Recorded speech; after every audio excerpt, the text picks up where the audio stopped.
அஸ்ஸலாமு அலைக்கும் வரஹ்மத்துல்லாஹி வரகாத்துஹு. ஒரு 4 முட்டை இருந்தால் போதும். ஒரு 1/4 மணி நேரத்தில் இந்த ஸ்வீட் அழகாக செய்யலாம். இது பேர் முட்டை வட்டலப்பம். இது எப்படி செய்யலான்றதை நம்ம முழு வீடியோவில் போய் பார்க்கலாம் வாங்க. இது முட்டை வட்டலப்பம் ரொம்ப அருமையாக இருக்கும். முட்டை வட்டலப்பம் செய்கிறதுக்கு முதல்ல நான் பாதாம் நல்லா ஊற வச்சு தோல் உரித்து வச்சுருக்கேன். 4 முட்டை எடுத்திருக்கேன். அந்த 4 முட்டைக்கு நான் ஒரு 12-13 பாதாம் எடுத்திருக்கேன். இதை நம்ம முதல்ல நெய்ஸாக அரைச்சிக்கிட்டு வந்துடுவோம். நம்ம பாதாம் நல்லா பேஸ்ட்டு அரைச்சாச்சு. இதை நம்ம எடுத்துக்கிறோம் இதை தனியாக.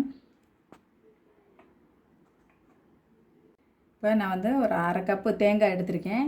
அதே ஜாரில் நம்ம இந்த தேங்காயை கெட்டியாக அரைச்சி ஃபஸ்ட்டு போல் அப்படியே திக்காக நம்ம எடுத்துக்கிறோம். இப்போ இதையும் நம்ம அரைச்சிட்டு வந்துடலாம். இப்போ நம்ம திக்காக ஃபஸ்ட்டு பால் எடுத்துட்டோம். இப்போ இதை நம்ம வச்சுக்கிறோம். ஒரு மிக்ஸி ஜார் நம்ம எடுத்துக்கிறோம்.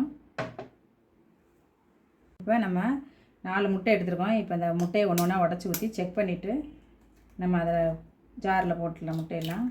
ஏன்னா ஒரு சில டைம் கெட்டு போயிருக்கோம். அதனால் நம்ம எப்போவுமே மொத்தமாக போட்டக்கூடாது. ஒவ்வொரு முட்டையை உடச்சி ஊற்றிக்கிறோம்.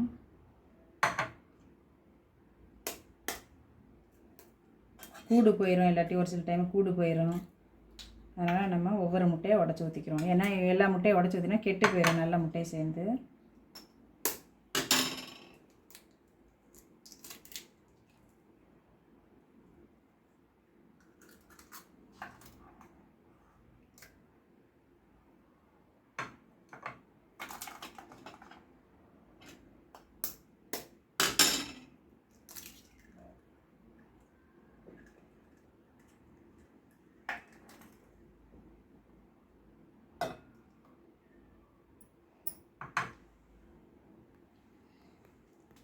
இப்போ இந்த மாதிரி ஒரு சம்ச்சா மாதிரி ஒரு ஸ்பூன் எடுத்துக்கோங்க. ஒரு முட்டைக்கு 2 ஸ்பூன் சர்க்கரை இந்த மாதிரி சம்ச்சாவில் இந்த மாதிரி போட்டோம்னா கரெக்டாக இருக்கும். ஒரு முட்டைக்கு 2 சம்ச்சா கணக்கு. அப்போ தான் ஸ்வீட் நல்லா கரெக்டாக இருக்கும், அதிகமாகலாம் இருக்காது.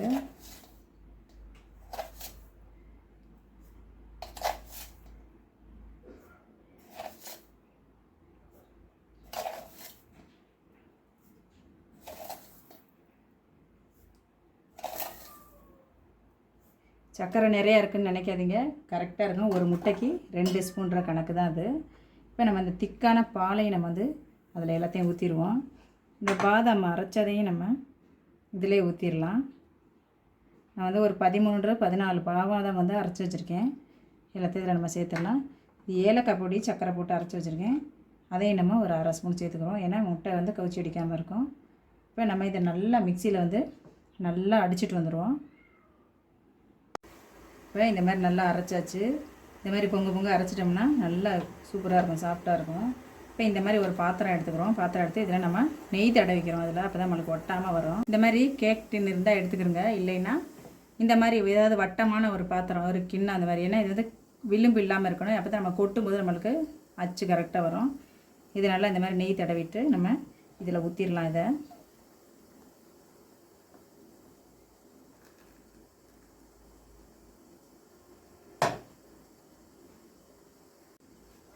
இப்போ நம்ம இந்த மாதிரி ஊற்றியாச்சு. ஃபுல்லாக ஊற்ற வேணாம், இந்த மாதிரி கேப் விடணும். ஏன்னா முட்டை புஷ்ஷுன்னு உப்பி வெந்தி மேலே வரும். இப்போ இட்லி பாத்திரத்தில் நம்ம தண்ணி ஊற்றி உள்ளே அடித்தட்டு போட்டிருக்கோம். அடித்தட்டு போட்டுட்டு இப்போ இந்த கேக் டின்னை தூக்கி நம்ம அதில் வச்சிடலாம். வச்சுட்டு நல்லா ஐஸ் பீட் வச்சிடலாம். ஐஸ் பீட் வச்சுட்டு ஒரு 1/4 மணி நேரம் வேகட்டும், நல்லா வேகட்டும். அப்படியே ஐஸ் பீட்லேயே இருக்கட்டும். பார்க்கலாம் 1/4 மணி நேரம் சென்று. நம்ம 15 நிமிஷம் ஆயிடுச்சு. இப்போ நம்ம திறந்து பார்க்கலாம்.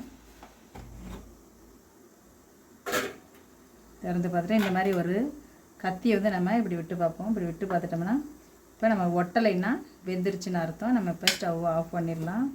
இது ஆறட்டும். ஆறினோடனே நம்ம பிளேட்டில் மாற்றலாம். பாருங்கள், நமக்கு ஆறினோடனே அதுவே தனியாக எடுத்துக்கிடுச்சு. இப்போ நம்ம பிளேட்டில் மாற்றிடுவோம்.